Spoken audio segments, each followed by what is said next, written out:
aussi puissante si ce n'est que Jésus-Christ de Nazareth. Voilà pourquoi vous entendez, on dit 1000 ans avant Jésus-Christ, 2000 ans avant Jésus-Christ. Nous sommes maintenant en 2008 après Jésus-Christ. Parce que la ligne de temps a été marquée par un homme qui s'appelle Jésus-Christ de Nazareth. Il est sorti d'entre les tombeaux. Il a brisé le principe même de la mort. Alléluia. Amen. C'est l'étoile vivante, l'étoile brillante du matin. Nous reconnaissons le temps à partir de l'étoile qui brille, qui est Jésus. Si tu veux reconnaître ton temps, tu dois pouvoir fixer les regards sur cette étoile-là. Et quand cette étoile-là brillera, et tu pourras comprendre où se trouve ton temps. Les astrologues, pour reconnaître que le temps a changé, ils regardaient les différentes étoiles, qui étaient différents hommes, qui étaient devenus sous l'oppression du diable. Voilà pourquoi Jésus-Christ est apparu pour briser tout ce pouvoir-là, parce que derrière ces étoiles-là sont cachées des puissances des ténèbres. Alléluia. Amen. Voilà pourquoi, ici, lorsque Jésus-Christ paraît dans l'univers, il vient expressément pour mourir. Alléluia. Oh, c'est dommage, vous n'avez pas été là hier. J'ai expliqué, parlant de la résurrection, selon le livre d'Éphésiens, chapitre 1, du verset 19 au 21, lorsque Jésus-Christ ressuscite d'entre les morts, la Bible dit, Jésus-Christ est élevé au-dessus de toute domination, de toute principauté, de toute autorité. Alléluia. Amen. Parce que quand vous regardez le cercle de l'univers, qu'est-ce qui se passe? Le diable, et souvent même dans certaines brochures, le diable lit tous ces deux niveaux. On met souvent un signe d'un serpent qui se mord la queue. Alléluia. Voilà pourquoi, quand Jésus meurt à la croix pour nous, il portait tous les péchés, tous les fardeaux de l'humanité, pour que les étoiles soient capables de percer la tête du serpent. Voilà pourquoi il me dit, il a écrasé la tête du serpent. Et quand il sort par là, il est élevé, il arrive jusque, il est assis à la droite du Père, au 3e ciel, et automatiquement, il met en dessous de lui les autorités, les principautés, les sorciers, les magiciens, sous ses pieds. À cause de l'œuvre de la résurrection. Alléluia. Amen. Voilà pourquoi toutes les étoiles, pour qu'ils puissent vivre la gloire de Dieu et que ton étoile ne soit plus sous l'oppression du diable, il faut que tu traverses. Alléluia. Ce point où le diable a établi toutes les principautés et les autorités démoniaques pour que tu ne puisses pas vivre la gloire de Dieu, et tout cela ne se passe que par la foi en Jésus-Christ de Nazareth. Alléluia. Amen.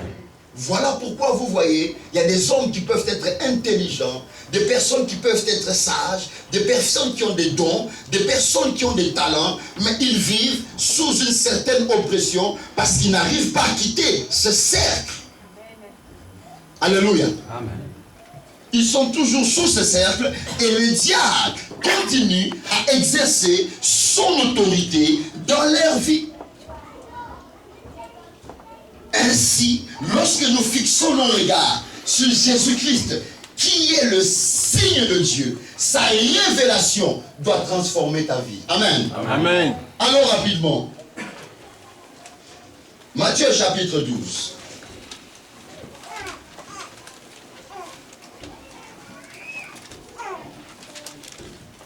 Livre de Matthieu chapitre 12.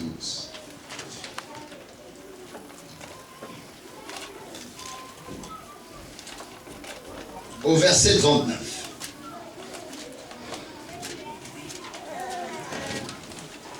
Jésus est le plus grand signe de l'univers. Alléluia. Voilà pourquoi, quel que soit ce que les magiciens peuvent faire, lorsque tu t'attaches à lui et tu t'attaches à sa parole, ton étoile doit commencer à briller parce qu'il va t'élever au-dessus de la sphère d'influence du diable et de l'ennemi. pour exercer l'autorité que tu as reçue de la part du Seigneur, il faut que tu quittes la sphère de l'influence du diable.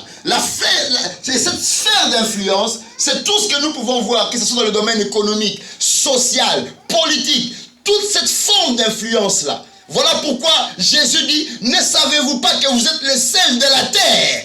Il dit, ne savez-vous pas que c'est vous qui êtes la lumière du monde? C'est pas au monde de vous éclairer, mais c'est à nous d'éclairer le monde. Parce que Christ en nous, c'est l'espérance de la gloire. Pendant que tu cherches qui va t'aider, tu ne comprends pas que l'étoile du Seigneur est en toi. C'est à toi de briller.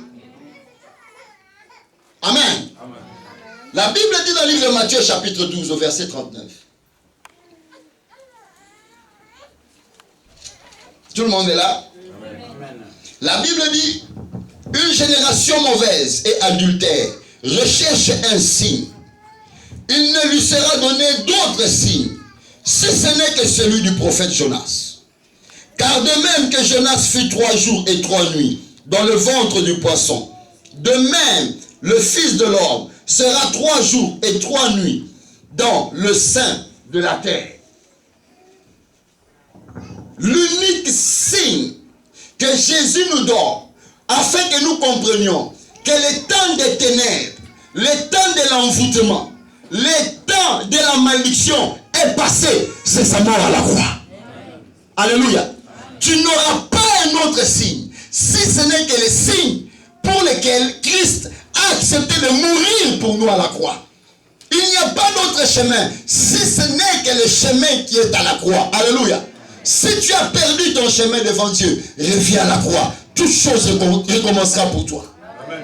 Si tu sens que ta vie est bloquée quelque part, si tu sens que tu n'arrives pas à avancer quelque part, depuis je ne sais pas que tu es à Champagne, rien ne marche, reviens à la croix. C'est l'unique signe que Dieu nous a donné. Et ce signe-là est tellement puissant, tellement fort, qu'il est capable de transformer ta vie. Alléluia. Voilà pourquoi Jésus étant le grand signe qui amène une nouvelle saison dans notre vie, la Bible dit, à tous ceux-là qui l'ont reçu, il leur a donné le pouvoir de devenir enfants de Dieu. Donc ça veut dire simplement, Jésus le grand signe a commencé maintenant lui-même à enfanter et à donner naissance à des signes et à des étoiles. Voilà pourquoi je me considère comme étant une étoile du Seigneur. Oh, regarde ton voisin, dis-lui, moi je suis une étoile du Seigneur. Je me considère comme étant l'étoile du Seigneur. Celui qui me rencontre doit rencontrer une étoile. La Bible dit dans Genèse que l'étoile a été faite pour éclairer, pour dominer, pour guider. Donc celui qui me rencontre doit être éclairé, il doit être guidé, il doit être orienté, parce que je suis l'étoile du Seigneur. Dieu m'établit comme étant une étoile. Alors qu'on cherche la lumière, et quand on regarde vers moi, je dois pouvoir t'éclairer. Alléluia.